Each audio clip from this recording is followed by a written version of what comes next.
Thank you so much. Yeah, good evening, good afternoon, good morning. Uh, for those of you who are in the Americas, and maybe a wonderful night for those of you who are in the other side of the time zones. I really would like to welcome you to our Mutations lecture series. It's already the 7th edition. No, already the 8th edition. So it's an extra one. And I warmly would like to welcome Brenna Bhandar. Thank you so much for making it, and thank you for your input tonight. You will give us a lecture with the title Racial Regimes of Ownerships, Laws of Property, and the Colonial Present. And this, I think, is quite important, not only for me personally. I'm absolutely excited about your talk, but also I think in general also for these days, especially because I think this topic you will talk about is some of the fundamental questions in the world, I would say, because this seems sometimes like a big misunderstanding how the legal situation is and with what kind of approach we as human beings think we can own something. That's why I'm absolutely interested in your talk, and I'm looking forward for that. Brenna Bhandar, she is based in Vancouver. My colleague Rose Field will introduce you later on in a proper sense. Brenna herself is an associated professor right now at the Allied Law faculty. Before we go more into details, I would like to introduce you to the framework. We are here in the program Mutations. It's a new program, the Akademie Schloss Solitude. I'm Elke Oostemore, the director of this interdisciplinary and international artists in residence program based in Stuttgart in the southwest of Germany, together with my colleague Daniela Leikam from the KfW Foundation based in Frankfurt. We started this program already in October last year, and it's the first and the newest program at the Academy dedicated to a transdisciplinary program. I truly believe into somehow collective knowledge production.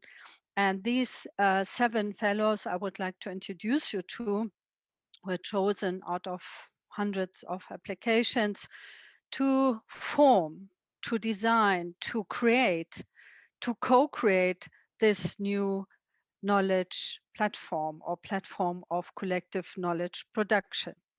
So I would like to introduce you to the 7 fellows. And first, I would like to introduce you to Angela Anderson. It was also her initiative to invite you, Brenna Bhandar. Angela Anderson is herself from the US, based in Germany and Vienna, a video artist, filmmaker. And I would also like to introduce you, and she will act today together with my colleague Rose Field as a co-moderator in this session later on. And I would also like to introduce you to Sabina Ahn, a sound artist from South Korea, right now based here in Germany, sometimes also in Austria. Joana Quiroga, she's a philosopher from Brazil. And Maxwell Mutanda, a researcher with an architecture background from Harare, Zimbabwe. Clara Joe, she's an artist, video artist from US, based in Paris and Berlin. She's more or less a Berliner, I would say. And and Ana Maria Gomez Lopez, she's based in Amsterdam right now, but from Colombia. She's a researcher, artist, writer, author, and her field is into life science and biology as well. And last but not least, Grayson Earl from the US. He's a digital artist or media artist from the US, soon or right now based in Germany. Yeah, and this is our program. I would also like to introduce you to a young curator and the coordinator of this program, Rose Field, and she will moderate the session. After the lecture, we will have time for your questions. And now I would like to pass over to Daniela Leikam. Thank you for joining us. And yeah, I'm looking forward for this evening. Thank you so much also to Brenna Bhandar. Thank you. Thank you, Elke, for the kind introduction to tonight's last episode of the lecture series. And as I am welcoming you on behalf of the Foundation tonight for the last time, I took the liberty to prepare a very, very brief look back on what we've been discussing in the past weeks.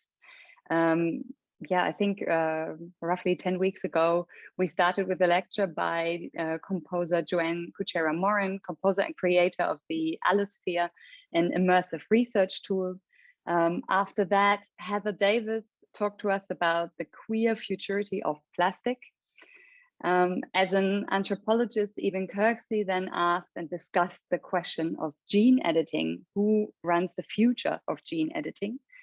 And discussing mutations during a global pandemic really brings up the inevitable subject as well. We're really grateful for Marcia Castro's input on mutating virus in Brazil these days and looking back historically. From a curatorial point of view, we were very lucky to learn about Gwangju Biennale by curator Natasha Ginwala, straight off the plane, I believe. And after that, Andres Lepik emphasized the social function of architecture from a spatial and curatorial point of view. Only last week then, Sophia Roost engaged in a conversation by asking about fossils and how they may respond to humans and non-humans. And finally, this leads me to tonight. Welcome, Brenna Bhandar. You will offer us a legal perspective on colonial land dispossessions. What an important angle and subject to have part of this lecture series. Thank you for closing the series with us tonight. My sincere gratitude to all experts who so far and tonight have contributed and will contribute with their knowledge and their time so generously. And I would like to use this moment, as I always do, to emphasize everything is available online. So to all viewers, if you have missed something, if your appetite is teased, please feel free to visit the video channels of the Academy or the Foundation, YouTube and Vimeo. Rose Field will provide you with the links. Inter and transdisciplinary exchange is really a key target of the Mutations program. So thank you for the exponential expansion by curating this brain-spinning lecture series, dear fellows of this program, and all your input and thoughts that have gone into it, discussing during the lecture series, and I know also afterwards. So all of this feeds into this platform that Elke has already described previously. It's a platform for knowledge production from such different angles and views. And yeah, we couldn't be more happy with this, I think.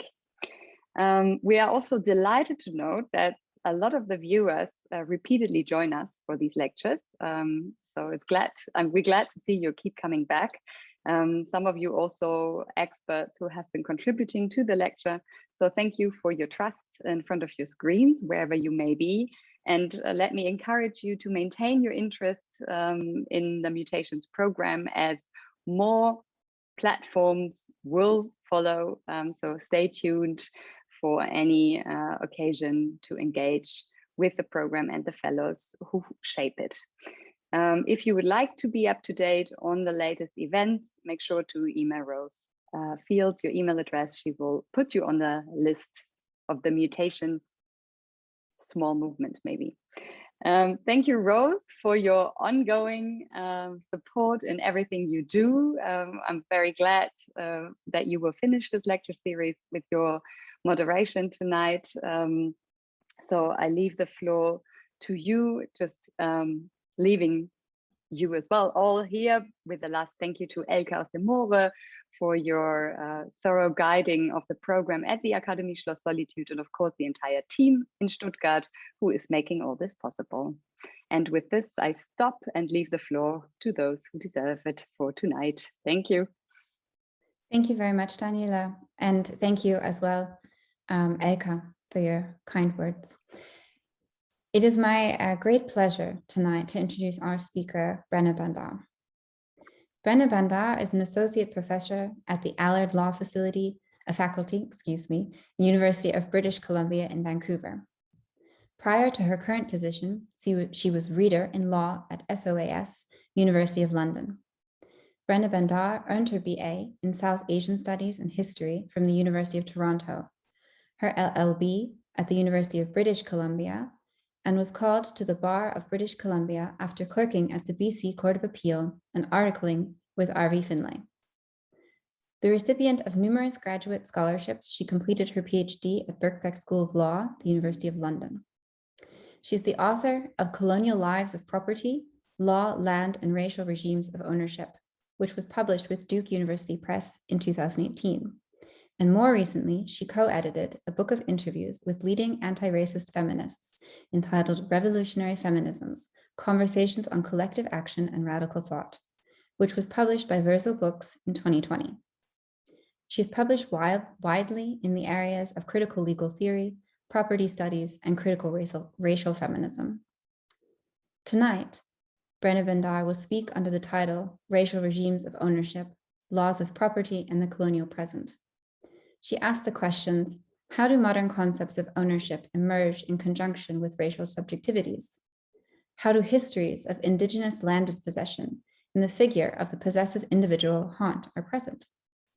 In this talk, Brenna Bhandar will draw on historical and contemporary examples of colonial land dispossession to elaborate on how both laws of property and race are forged through an articulation with each other. Thank you again, Brenna, for joining us. For our audience tonight, the lecture will last approximately 30 minutes. Afterwards, we will have a Q&A and open the floor to any questions.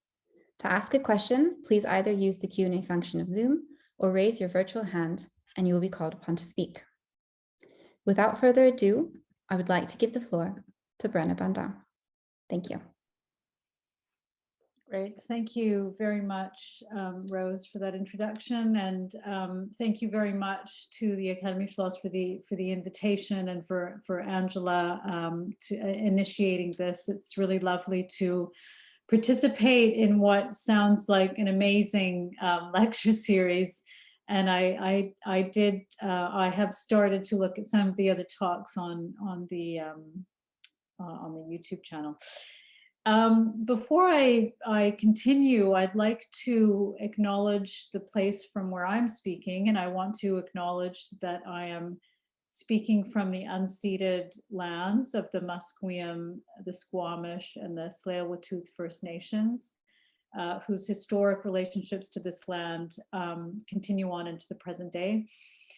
And that seems particularly apt given the subject of my talk, which focuses on the idea of racial regimes of ownership that I developed at some length in the Colonial Lives of Property book. Now, I'm going to share my screen and have some images just to accompany the talk. So hopefully that's working, and I will do this.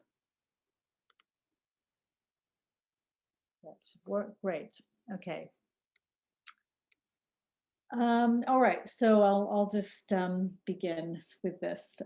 Now, oh, why is that not? There we go. Okay.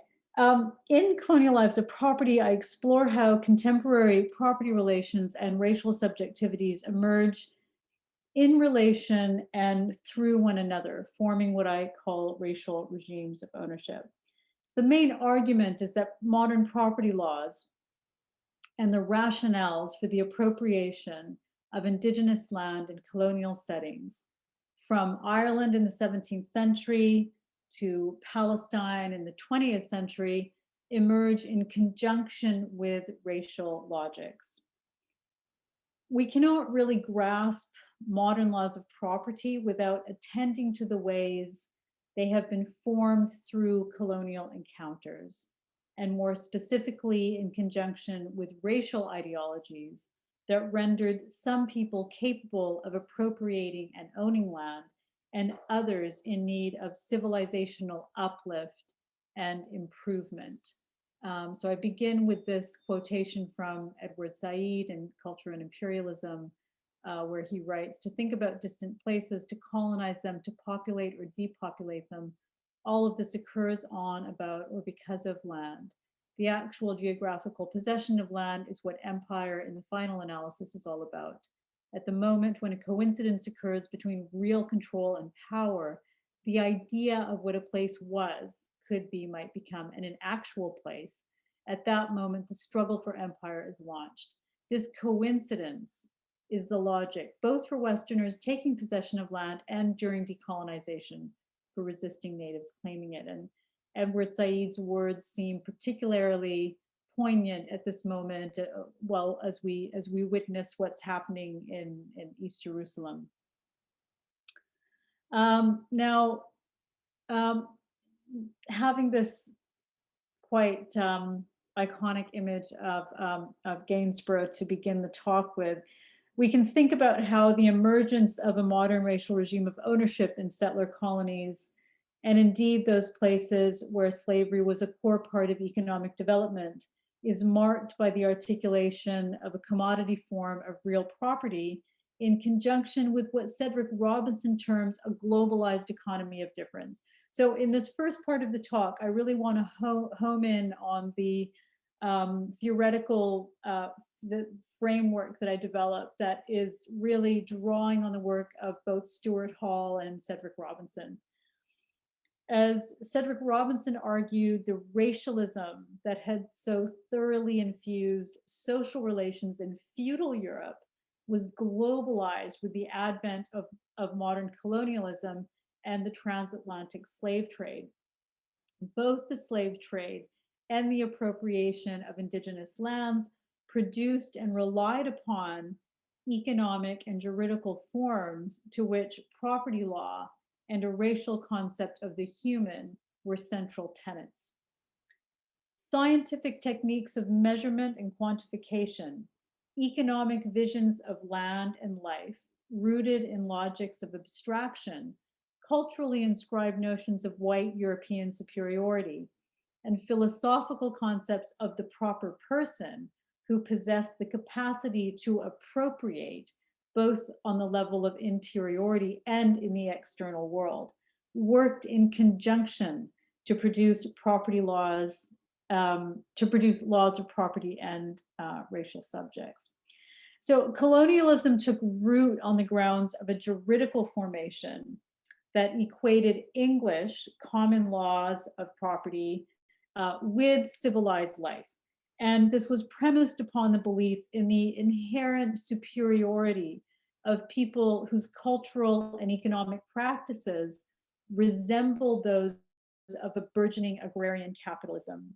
So the production of racial subjects emerged within an economy of private property ownership that continues to prevail over indigenous and also just alternate modalities of relating to and using land and its resources.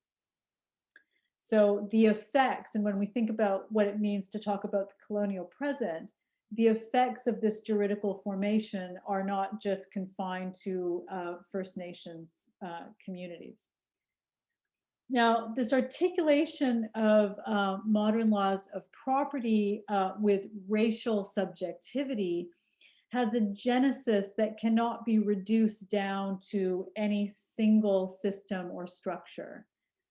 Its co-emergence is neither inevitable nor transhistorical, but rather requires continual renewal and reinstantiation to prevail over other ways of being and living.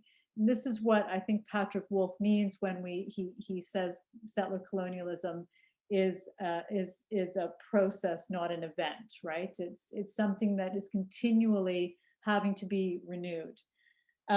Specifically, forms of use and possession, so thinking about use and possession in their broadest possible senses, So those ideas of use, and I'll come back to talk about use in the conclusion, but the idea of uses and possessions that do not conform to the logics of private property are continually cast outside the bounds of what is recognized as a legitimate use of land. Stuart Hall's theorization of articulation and Cedric Robinson's conceptualization of racial regimes helps us to identify three different aspects of the constitutive relationship between modern property laws and the racial subject. One is the non-inevitable yet non-arbitrary nature of this juridical formation. The second is the necessity for this formation, as I mentioned a moment ago, to be continually renewed in the colonial drive to maintain control over Indigenous lands. And we could argue by extension, urban space more generally. And three, the recombinant nature of the constituent parts of the racial regime of ownership. Now, Hall's conceptualization of articulation presents a means of understanding how the relationship between race and class cannot be cast as inevitably taking any particular form. There is no, and here I'm quoting from him, there is no necessary correspondence between one level of social formation, let's say race, and another, class, that is determined primarily by an economic base. So here he's speaking back to that kind of orthodox Marxism. There is also, however, no necessary non-correspondence between different levels of a social formation, contra post-Marxist claims for total contingency. So he's both arguing against the kind of orthodox interpretation, a Marxist interpretation that the economic base determines the way racism manifests itself, and also the post-Marxist claims that this is conditioned by a kind of by total contingency. There are rather, as Hall puts it, no guarantees that a given class or social group will respond to economic relations in a particular way, or that the ideology of a class necessarily corresponds with the position they hold within economic relations of capitalist production. Okay, so for Hall, race and racism, gender and sexuality shape the nature and form that class relations take and significantly how they are experienced. Now, what I do in my work is to take Hall's understanding of articulation, and I think about what it means for relations of property ownership. So analogously, I argue that there are no guarantees that a given articulation of race and property ownership will appear in the same configuration across time or jurisdictions. In part, this is because of the sheer heterogeneity contained within articulations of race and property ownership, occasioned by the resistance, refusal, negotiation, or recognition and acceptance of colonial relations of ownership by First Nations and other racialized subjects in settler colonies. The non-inevitability and contingent, yet non-arbitrary character of the articulation of race and class for Stuart Hall reveals the potential for political transformation and rupture. And this is what I think is so persuasive and important about Stuart Hall's, the way he deploys this idea of articulation. In saying that something is non-inevitable and contingent, yet it is not arbitrary, allows for a space for rupture, for transformation.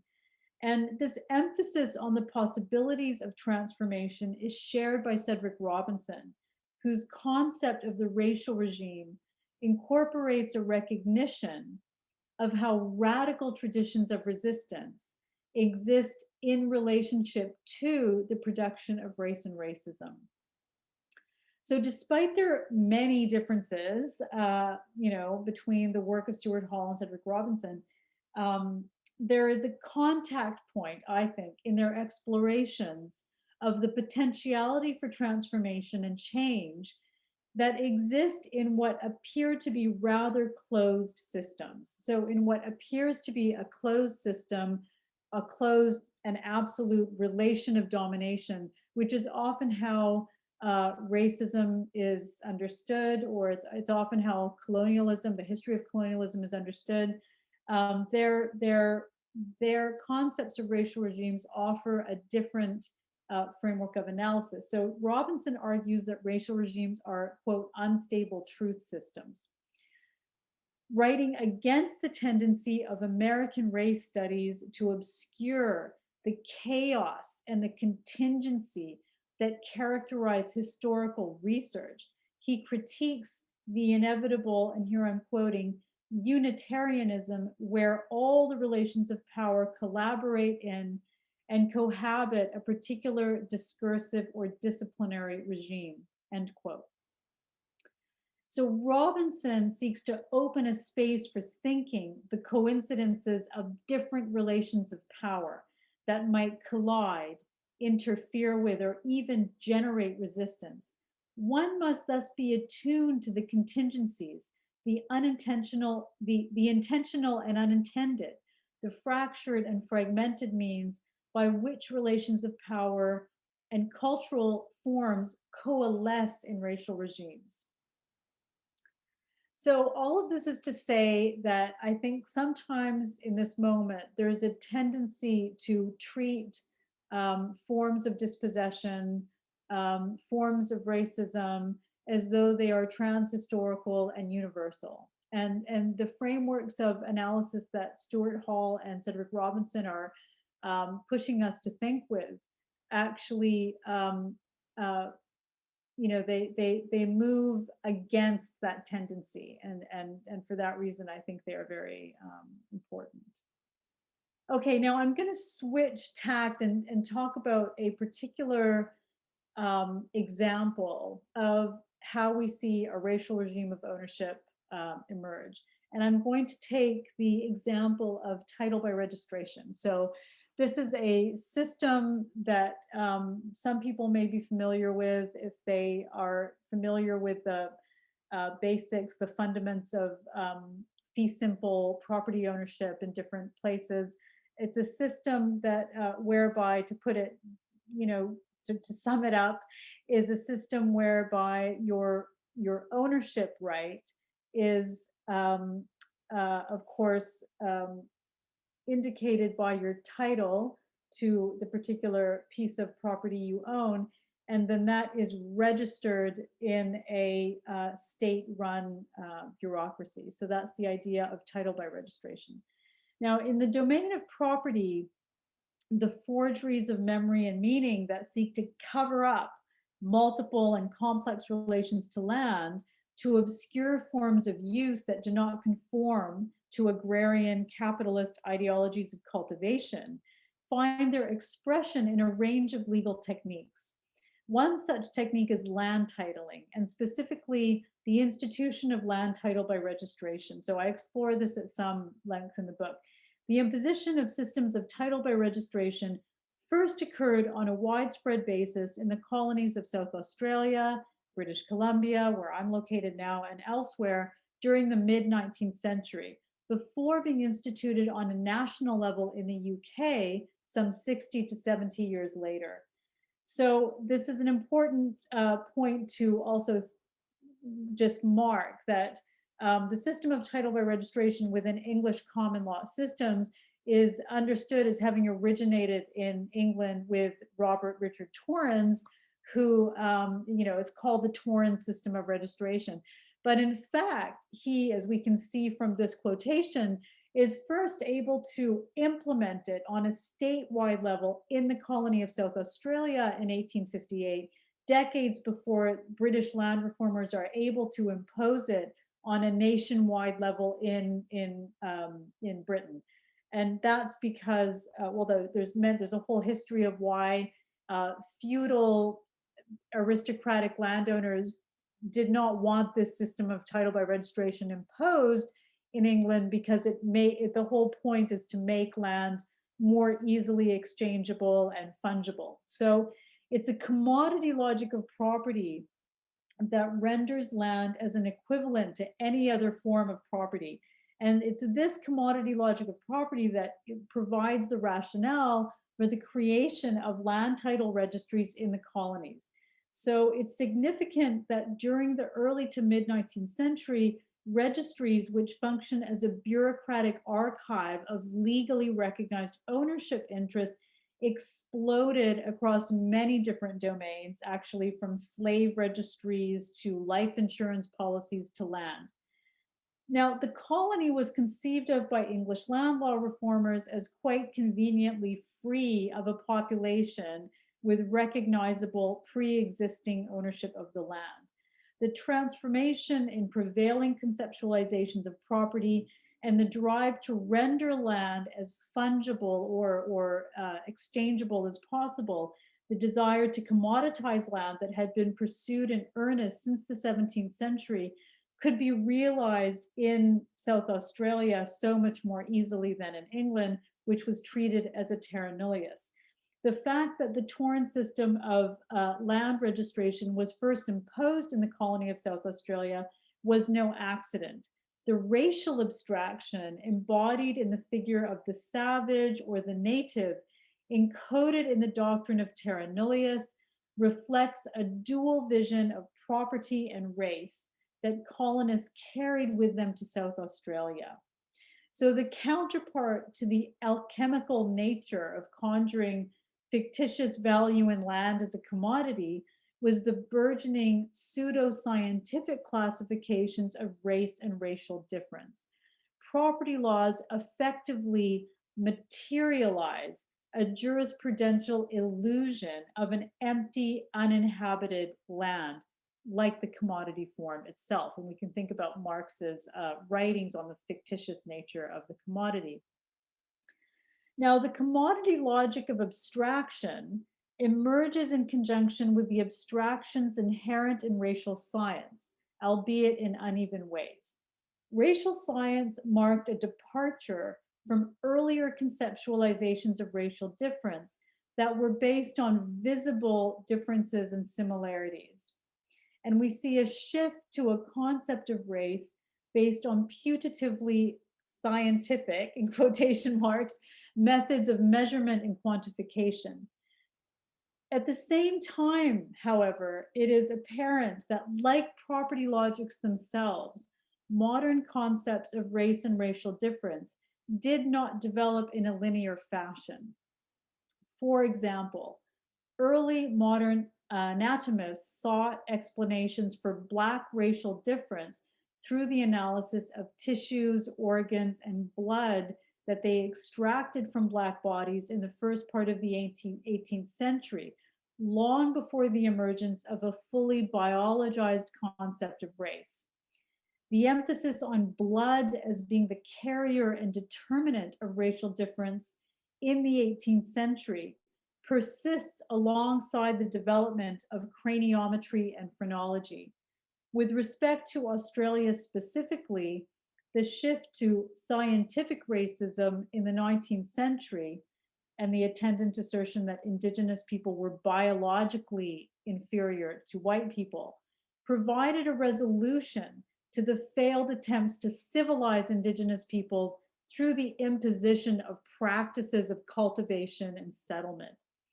So modern racial science, despite its epistemic differences from theological or natural history accounts of racial difference, adds evidence to a consistent narrative of racial inferiority. The production of racial subjects, like foundational rationales for ownership in modern property law, does not adhere to a coherent linear narrative of development that sees a clear departure from one epistemic framework to another, but rather uses different concepts of race recombinantly to buttress theories of racial inferiority. So in another way of saying this is that when we look closely at the history of any given colonial context and any specific historical moment of dispossession of Indigenous lands, we see that the racial justification, like the justification for the appropriation through a property logic, whether it's use or possession or you know, a logic of improvement, changes. I think it's driven by a kind of matter of convenience, if I can put it like that. So we see a cultural justification for racial inferiority, or a biological one, or a scientific one, being used in a non-linear way depending on the context. And we see a similar movement with the property justifications for ownership. Now, I want to switch, I know I don't have too much time left, to think about what are the moments of instability in the racial regime of ownership. Yes, sorry, that was one more slide about the title by registration. Okay, now how does one reimagine a legal form so central to colonial capitalist modernities? How do we imagine forms of property and place that are unbound from the racial and commodity logics of abstraction? Because as I'm trying to argue, these two things cannot operate without each other. How do we imagine forms of property and place that are unbound from the racial and commodity logics of abstraction that continue to take root through land laws aimed at maintaining settler possession over Indigenous territory? How might we privilege the social uses of property and resist the real estate developers and mortgage lenders that prey on vulnerable communities in their drive to accumulate as much capital as the law encourages them to do? How do we think about intervening in globalized circuits of financial speculation where ownership of what Marx termed fictitious capital is obscured by financial instruments whose opacity is less the product of esoteric knowledge than an index of really cynical and instrumental forms of incompetence, arguably. Now, Avery Gordon invokes a sense of place and presence in her insistence on thinking the past and present differently. Her invitation is to cast our gaze toward a future that could be otherwise. How do we reconceive place, territory, land, or property when it appears firmly settled, firmly ensconced in real estate and financial markets that are organized according to rationalities that bear the mark of historically embedded processes of colonial abstraction? Is the task best described as one of decolonizing property, or is such a disaffiliation best understood as one part of a broader struggle against modes of governance developed during the era of colonial expansion and seemingly intensified by neoliberal rationalities? Now, I want to suggest by way of conclusion that the undoing or dismantling of racial regimes of ownership requires a radically different imaginary of property. And this for me means at least three different things. So one is first to understand, study, and revive ontologies of property relations that have been suppressed by colonial techniques of dispossession. The second is to imagine what radically alternate ways of holding and relating to land might look like. And the third is to consider the kinds of transformation of the self and our relations to one another that are a precondition for wider social and political transformation. So considering how to dispense with the characteristics of the self-possessive, or indeed the entrepreneurial subject of contemporary capitalist rationalities is arguably at the core of this, right? Now, there is an urgent need to grasp other ways of relating to land and those that have been obscured or repressed through the imposition of cadastral survey and imperial modes of mapping, through systems of title by registration, through the rendering of entire communities as illegal squatters based on their ways of living.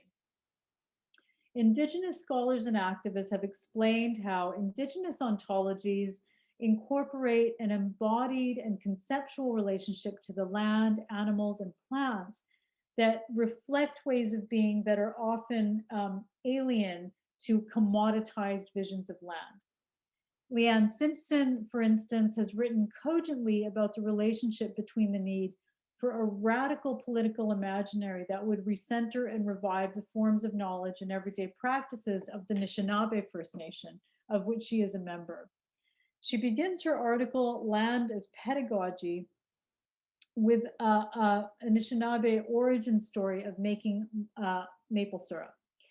After recounting the story of how the Anishinaabe learned to make maple syrup with a young girl as one of the main protagonists, she imagines herself, she says, and I quote, at 7 years of age, running through a stand of maples with the first warmth of spring marking my cheeks with warmth.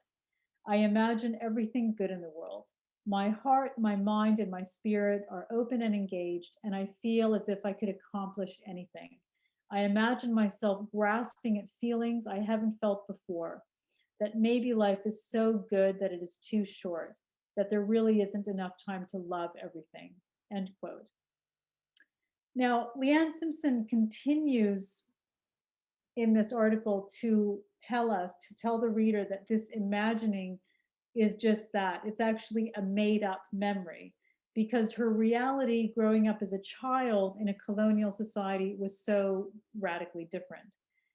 And to quote from her again, she writes, my experience of education from kindergarten to graduate school was one of coping with someone else's agenda, curriculum, and pedagogy, someone neither interested in my well-being nor interested in my connection to my homeland, my language, my history, nor my Anishinaabe intelligence, end quote.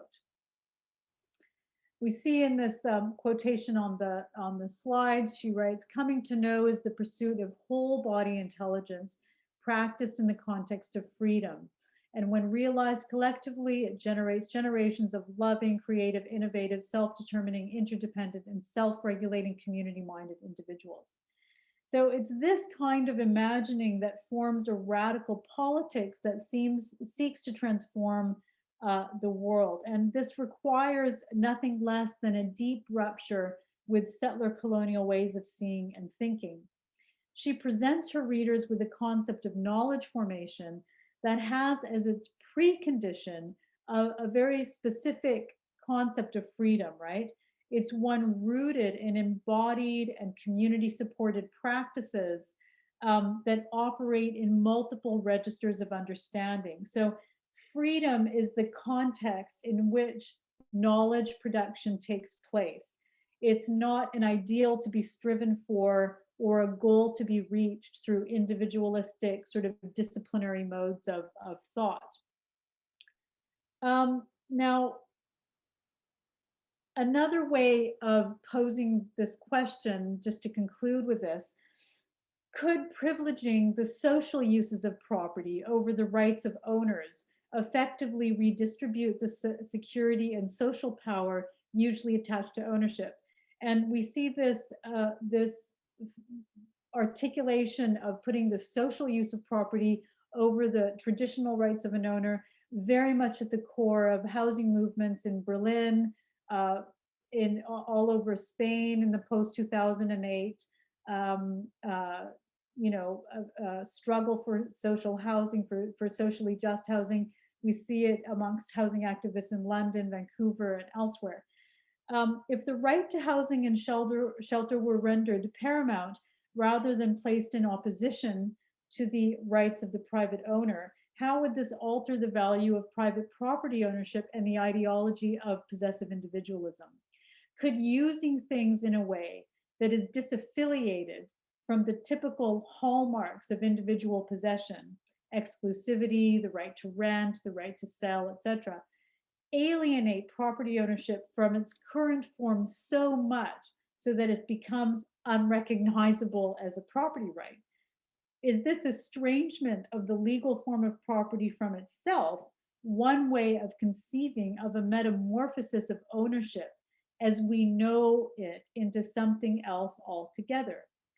Piercing the protective hues of rationalism, as Richard Wright called them, and thinking anew about the meaning of justice and freedom require of us nothing less than radical acts of imagining about how we might relate to and use things that we usually expect to own, and how to collectively create the conditions for turning away from property as we currently know it. So I will end there.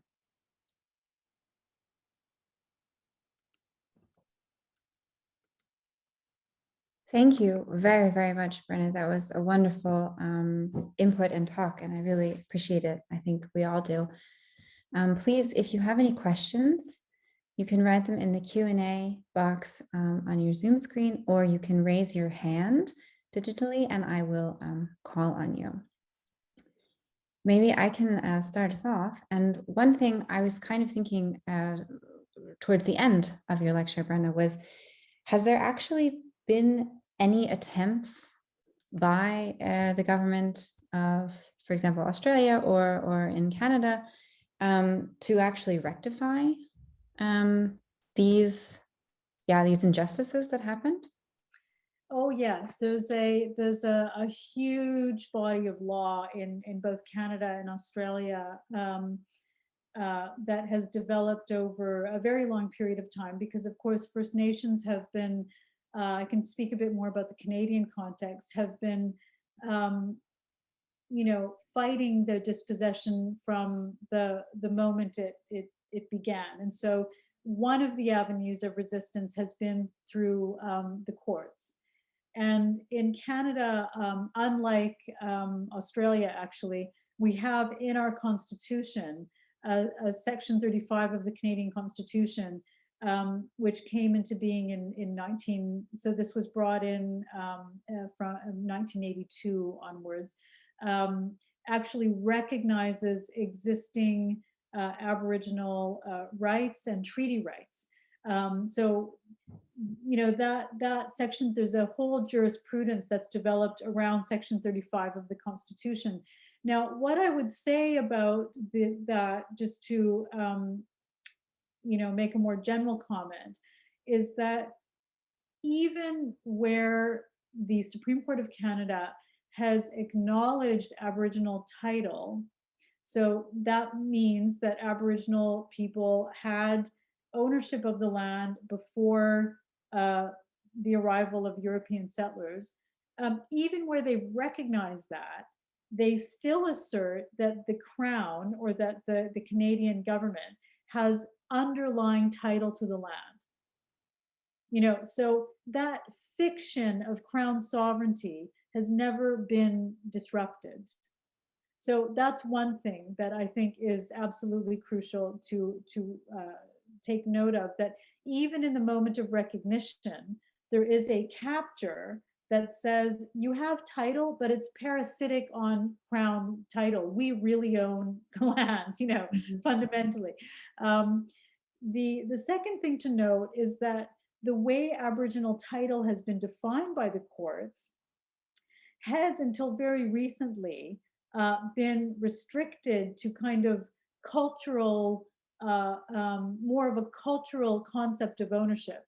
So where you see another obstacle is around First Nations sovereignty to develop and take care and steward the land according to their own legal traditions. Now, this moved a little bit with the more recent judgment that came down, I think in 2014, actually. But there's still the whole concept of Indigenous rights is still being defined by a colonial court system. So yeah, there's a lot. And Canada also had a Truth and Reconciliation process, a Truth and Reconciliation Commission. that made a whole host of recommendations relating to the criminal justice system, relating to education. So there are huge and ongoing legal processes and quasi-legal processes to try and remedy these historic injustices. But the way in which different Indigenous activists, scholars, First Nations interpret these movements, there's a huge, of course, diversity in how people understand these legal forms of recognition. I understand. Thank you very much. I see we have a question from Grayson. Grayson, you should be able to unmute yourself now. Hey, thank you so much. I have somewhat of an unformed question, and I hope that you will be interested in it. I've been thinking about the ways in which this kind of colonial mindset, affects kind of places, spatialization, and other sort of logics of private property onto lands, and also thinking about the internet as a space which was kind of once free of well, to a large degree, free of scarcity. And we've seen a kind of this change, gradually over time. You could say like domain names are a form of this sort of like land ownership, but then kind of increasing with Facebook and, advertisers, and now with sort of blockchain coming in to kind of take the idea of virtual space and assign it a kind of property right, and then make it ownable and scarce. And it seems to me to be a kind of like an interesting microcosm or simulation of that which came before. And so I'm just curious if you had any thoughts about the way that this sort of logic has now kind of moved into cyberspace. Yeah, I mean, I think it's not something I've really studied very much. I've started to look in the last couple of years at the issue of financialization and real estate. So that's sort of as far as I've gotten in terms of algorithmic thinking, but it doesn't really pertain to what you're talking about. But I think in asking the question, you've already identified different ways in which a private property logic has seeped into this sphere that had the potential at some point in time to operate as more of a commons, right? Now, there are two things that I would say, even though I haven't kind of looked at the whole issue of blockchain is really compelling. And certainly people are looking at the blockchain technology and how that's also seeping into property transactions, right, and conveyancing. So that's also happening. The changes you mentioned are also affecting things like the conveyance of property. But two things I would mention quickly are that one is that I think that, I think looking at how my work tries to crack open the legal form and to see what has been hardwired into it, what's been baked into the legal form. Well, we can see how racial colonial dispossession has been baked into the legal form of property. And I wonder whether a similar kind of thinking is relevant to the sphere of the internet and cyberspace, where you're looking at a particular kind of form, as in a particular kind of logic that underlies a technology, and you're trying to crack it open to see the kind of commodity logics and other things that have been baked into it. I think that's sort of, there's probably a lot of analogies there to be drawn out. And then the second thing I would mention is that I think the other part of thinking about cyberspace and the internet that's really vital is to think about the material infrastructures that are involved, because that is where you do see a contact point, right, between land dispossession, ownership of material, resources, and then the world of cyberspace. So, what are the resource implications of doing all of our work on the Zoom platform, right? So I mean, I do think there are those real contact points between the world you're talking about and the sphere I'm paying attention to.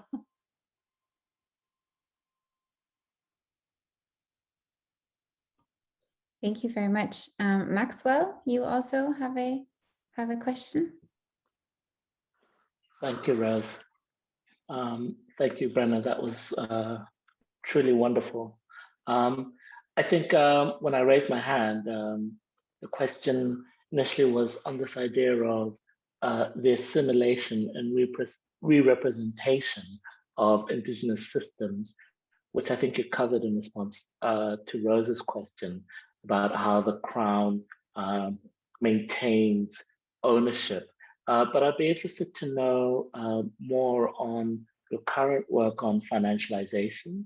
I had been particularly looking at the moment at examples, say, of redlining maps in the United States, and that relationship between, say, the state and the private sector and different civic institutions in reproducing these racial regimes. Yeah, that's a great question. I mean, I think that what I've been thinking about recently is the question of neoliberal legality. So when we think about financialization as being, financialization is not something that's new. I mean, we see it right from the, period of the transatlantic slave trade, in a sense, in terms of how capital is used and how circuits of credit and debt emerged in that context, as well as, in relationship to colonial settlement of Indigenous lands, right? Financialization is present. But we see that becoming intensified during, with the emergence of neoliberalism, because it is becoming intensified in a broader context of deregulation and privatization and marketization. So I've been thinking about, well, what does that mean for law? We know that neoliberalism and financialization, just to focus on that one part of this vast picture, requires a lot of legislation. It requires a real, it requires a very specific kind of legal architecture. So thinking about neoliberal legality is sort of is one part of this work, and in thinking about how that relates to housing. One of the one piece of research I've been doing looks at the dissonance between the right to housing that emerges in the post-war, emerges in the 60s and 70s, in the post.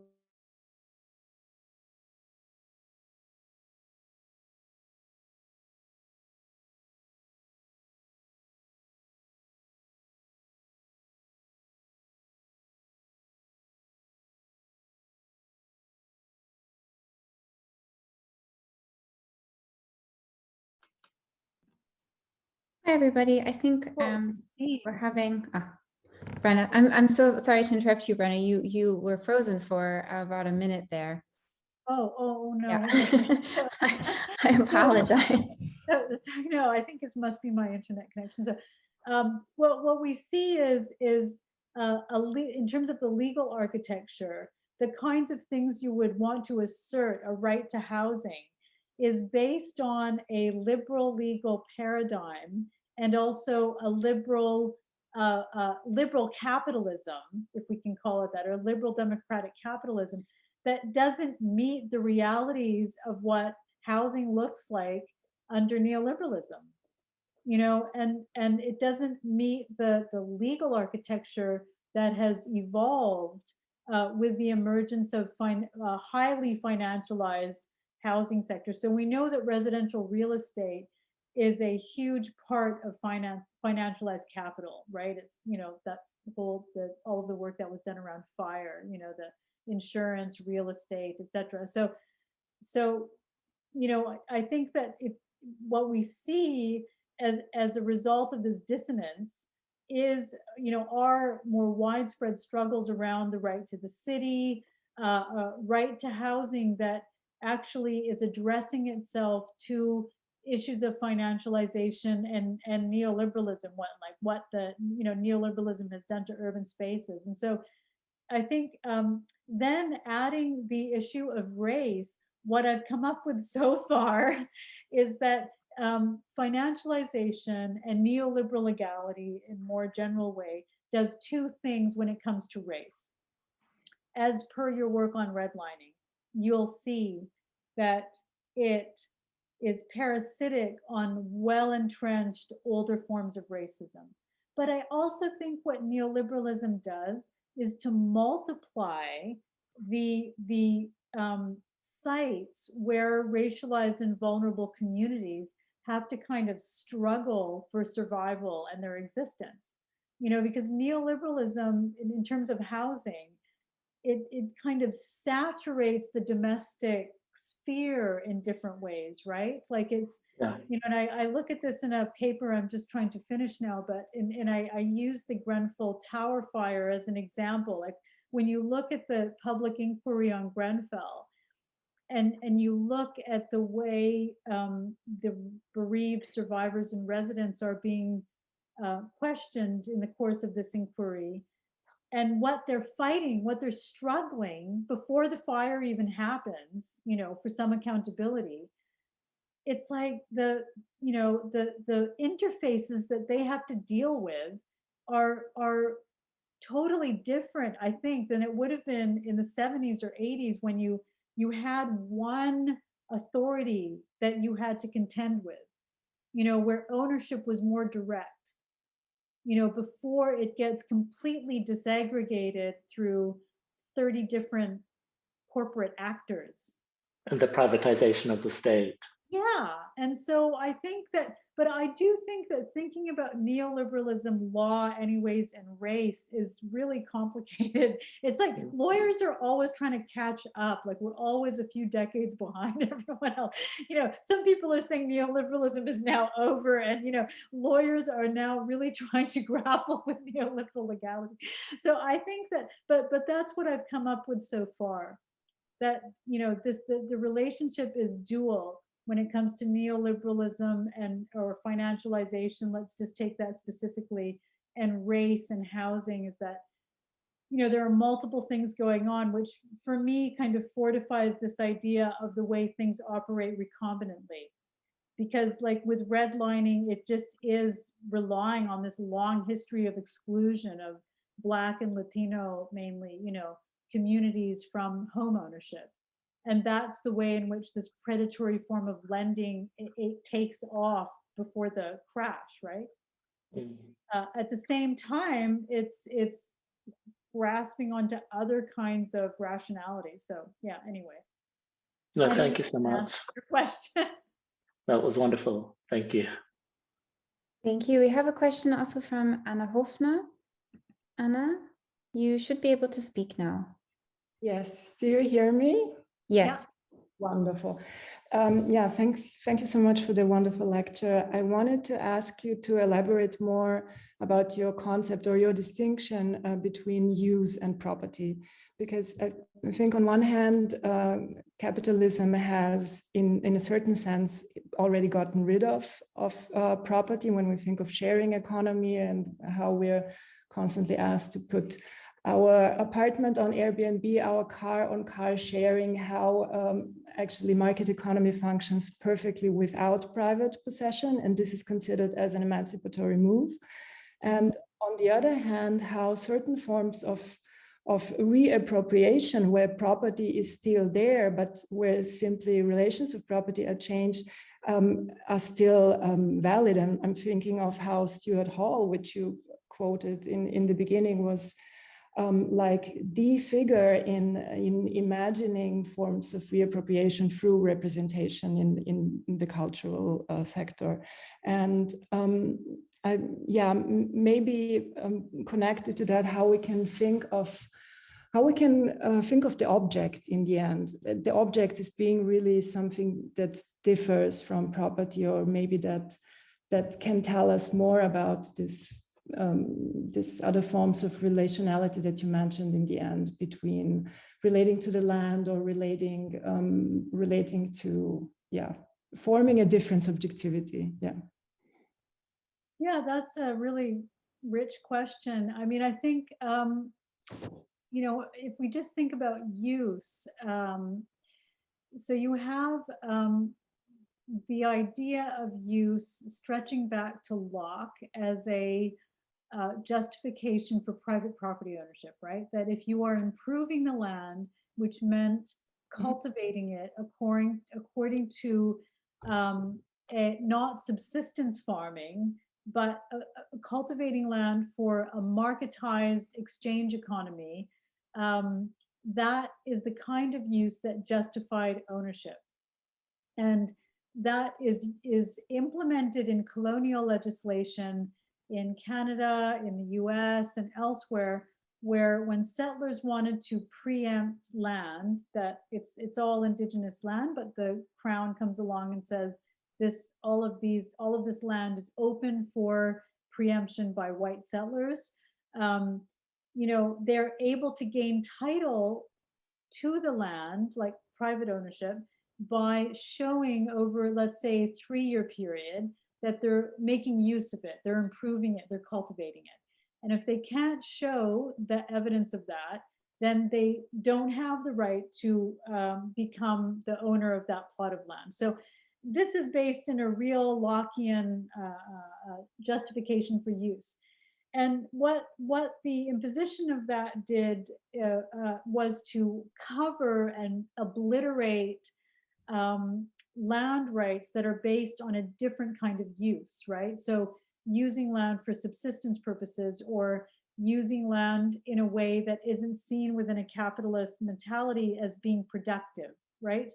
And what we see, interestingly, in the now an era where financial speculation has really now takes up so much of the domain of how capital is accumulated, that notion of use has been weakened. So we see that speculators, and we all see it in the cities we live in, right?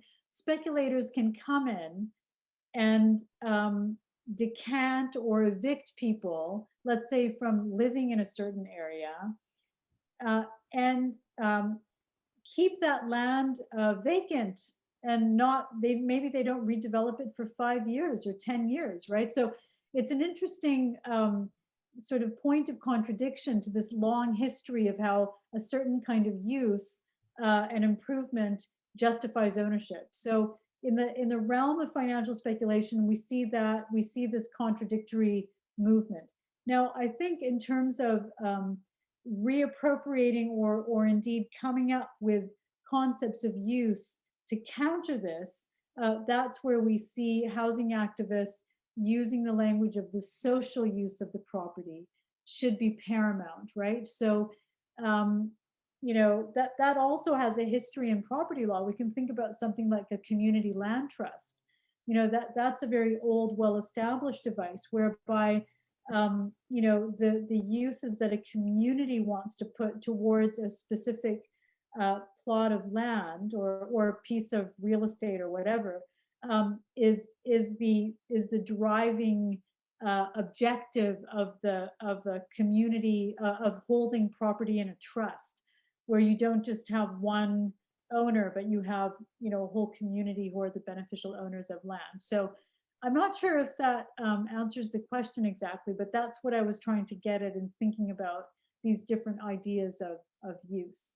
And I think part of the fight back or the reappropriation or transformation does have to do with privileging really different ideas of use, and then valorizing those other concepts of use. So just like housing activists say, really particularly in the context of Spain, that if a flat is unoccupied, that the use of that property as a home is paramount, and that trumps any other uses of that property to that an owner who's maybe holding on to it for speculative ventures or what have you, that is not a legitimate form of use.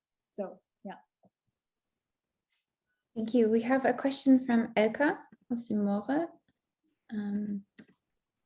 Elka, you should be able to speak now. Yeah, thank you so much. I really would like to deeply thank you for this fantastic lecture, and I think, and also for this wonderful questions, because more or less, I don't know if I'm able to raise a question, but I think, first of all, I really would like to thank you for this. I mean, you started with something I was wondering so much, why it was for such a long time such a dark chapter and not really unfolded. I mean, this principle of the colonial law, as in all our mindsets in the colonial world, is based on, right? And in your lecture, you somehow unfolded this, especially the relationship also to aspects like race and class and the economic situation. And you, during your Q&A between Maxwell and you were also answering, yeah, we as lawyers, we are so slow.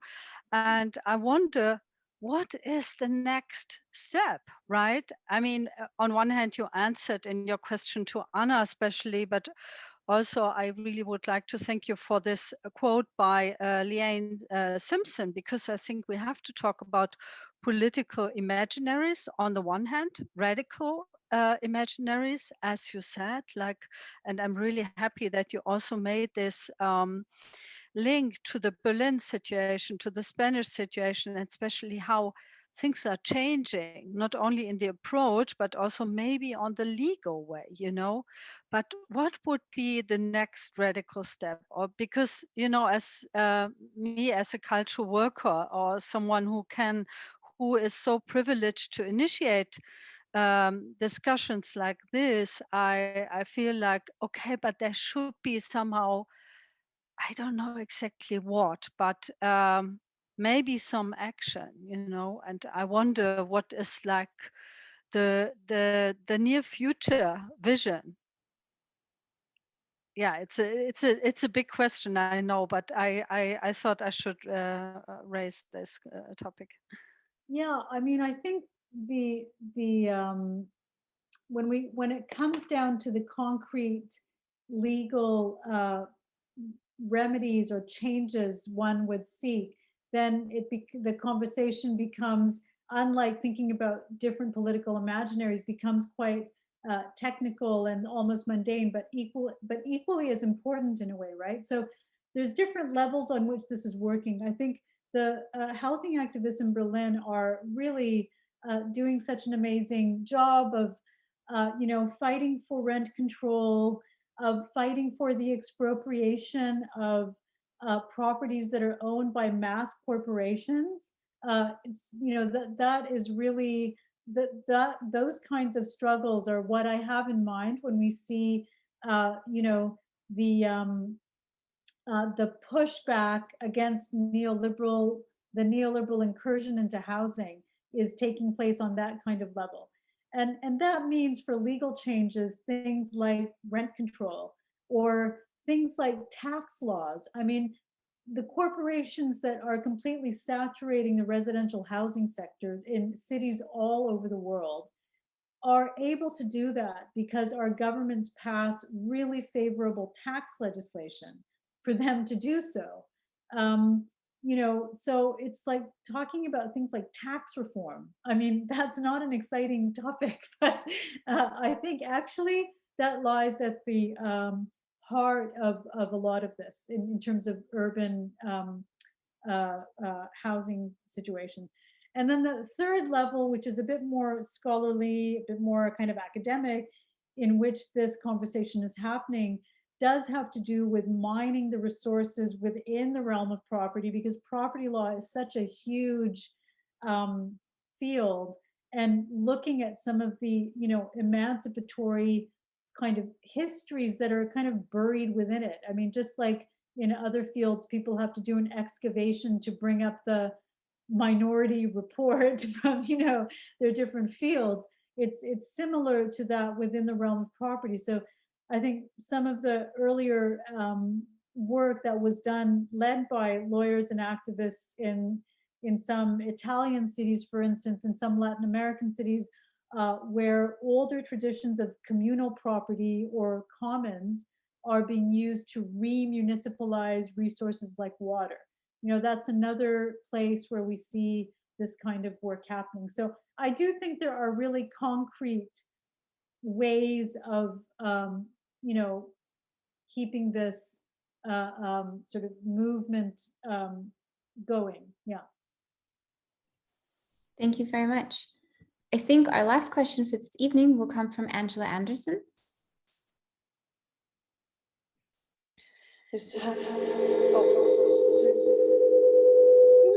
Sorry, have two computers going into the room. It's a moment of feedback. Thank you so much for this talk. I've been actually trying to formulate a sort of comprehensible question for others besides myself. But I'm just thinking about when you talked about, right in the beginning of your talk, sort of the creation of land, let's say, into property, into an economic commodity that is then sort of exchangeable.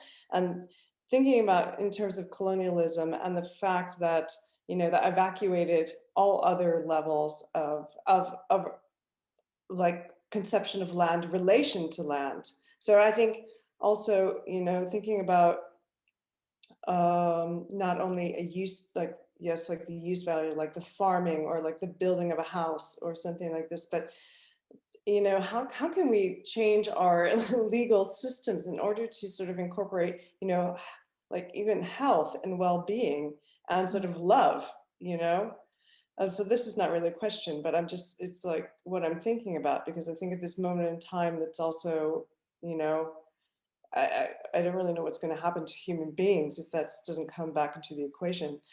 And second, I'd be curious to know if you've been actually looking at sort of before pre-colonial models of sort of, governance or organization of land use as potential models. I'd be curious to hear more about that.